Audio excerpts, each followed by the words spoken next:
আসসালামু আলাইকুম। গর্ভধারণ, গর্ভাবস্থা, মাতৃত্ব ও শিশু লালন পালনের সকল প্রশ্নের উত্তর জানতে আমাদের চ্যানেলটি সাবস্ক্রাইব করুন। বাংলা বর্ণে লিখিত আছে বাংলাদেশ ষড়ঋতুর দেশ। গ্রীষ্ম, বর্ষা, শরৎ, হেমন্ত, শীত ও বসন্ত, এই 6টি ঋতুর পরিবর্তনের সঙ্গে তাল মিলিয়ে চলতে হয় আমাদের। এই 6টি ঋতুর একটি ঋতু হলো গ্রীষ্মকাল। বর্তমানে এই গ্রীষ্মকালের সঙ্গে তালে তাল মিলিয়ে চলতে হচ্ছে আমাদেরকে।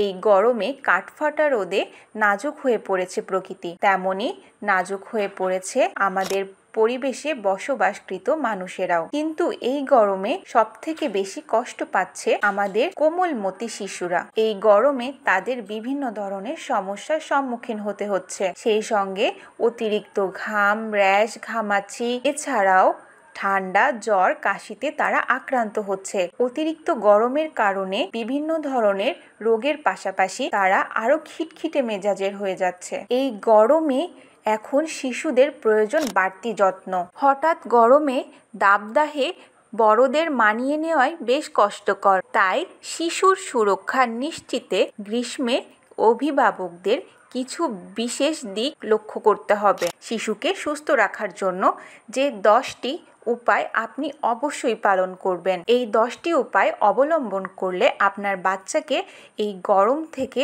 একটু রেহাই দিতে পারবেন। যে 10টি সাবধানতা এই গরমে আপনার শিশুর যত্নে আপনি অবশ্যই পালন করবেন।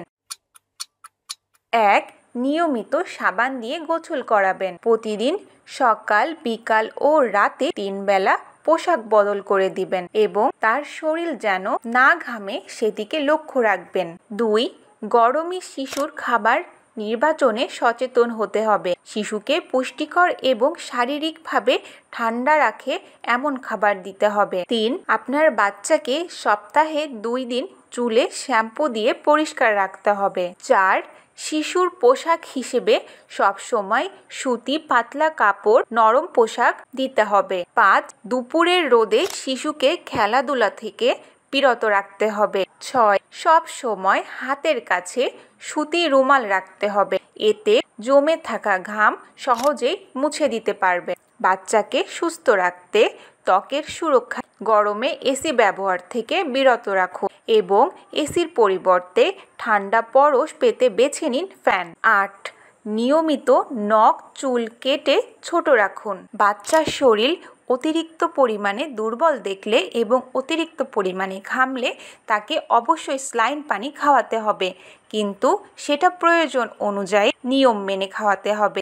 10. এই গরমে আপনার বাচ্চাকে সবসময় ঘরে রাখার চেষ্টা করুন, বাইরে বের হওয়া থেকে বিরত করুন এবং শিশুকে পর্যাপ্ত পরিমাণে পানি ও ফলের জুস খাওয়াতে হবে, এতে করে বাচ্চার শরীর সুস্থ থাকবে। আজকে এই পর্যন্তই। পরবর্তীতে আরও কিছু গুরুত্বপূর্ণ বিষয় নিয়ে আলোচনা করব।